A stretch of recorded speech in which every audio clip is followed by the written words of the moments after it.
ಅದಕ್ಕೆ ನಾನು ಎಲ್ಲ ಕಡೆ ಹೇಳ್ತಾ ಇರ್ತೀನಿ, ಶಾಲೆ ಅಂದರೆ ಲಾಂಡ್ರಿ ಅಲ್ಲ. ಲಾಂಡ್ರಿಗೆ ಏನು ಮಾಡ್ತೀನಿ, ಕೊಳಕ್ಕೆ ಬಟ್ಟೆ ಹಾಕ್ತೀನಿ, ಅವ್ನು ಒಗೆದು ಐರನ್ ಮಾಡಿ ತಂದು ಕೊಡ್ತಾನೆ. ಶಾಲೆ ಅದಲ್ಲ. ನಿಮ್ಮ ಮಗು ಅದು, ನಿಮಗೊಂದೇ ಮಗು. ಶಾಲೆಯಲ್ಲಿ 40 ಮಕ್ಕಳಿದ್ದಾರೆ ಅಲ್ಲಿ. ಆದ್ದರಿಂದ ಟೀಚರ್ಸ್ ಎಷ್ಟು ಜವಾಬ್ದಾರಿ, ಅದು 10 ಪಟ್ಟು ಜವಾಬ್ದಾರಿ ನಿಮ್ಮದಿದೆ. ಶಾಲೆ ಕಳಿಸ್ಬಿಟ್ರೆ ಮುಗಿದೋಯ್ತು ಅಂತಲ್ಲ. ದಯವಿಟ್ಟು ಮಗು ಏನು ಮಾಡುತ್ತೆ ಸಮಯ ಕೊಡಿ, ಮಾತಾಡಿ. ಶಾಲೆಗೆ ಹೋಗಿ ಬನ್ನಿ 3 ತಿಂಗಳಿಗೊಂದ್ಸಲ, ಟೀಚರ್ ಭೇಟಿಯಾಗಿ ಕೇಳಿ ಹೇಗೆ ಓದ್ತದೆ. ಆಗ ಮಗುಗೆ ಅನಿಸುತ್ತೆ ಅಪ್ಪ ಅಮ್ಮ ನಿಜವಾಗ್ಲೂ ಕಾಳಜಿ ಮಾಡ್ತಾರೆ ನನ್ನ ಬಗ್ಗೆ ಅಂತ ಅನಿಸುತ್ತೆ. ಇಬ್ಬರದ್ದು ಜವಾಬ್ದಾರಿ ಇದೆ, ಖಂಡಿತ ಜವಾಬ್ದಾರಿ ಜಾಸ್ತಿ. ಯಾಕಂದರೆ ಪಾಠ ಸಿಗ್ಬೋದು ಶಾಲೆಯಲ್ಲಿ, ಸಂಸ್ಕಾರ ಬರಬೇಕಾದದ್ದು ಮನೆಯಲ್ಲಿ ಮೊದಲು.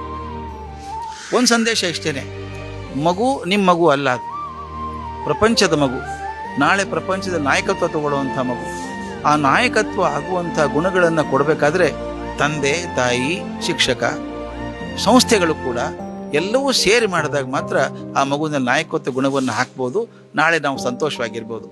If India has to be a beautiful country in 2050, all of us have to work together for the same cause ಅಂದ್ರೆ ಮಾತ್ರ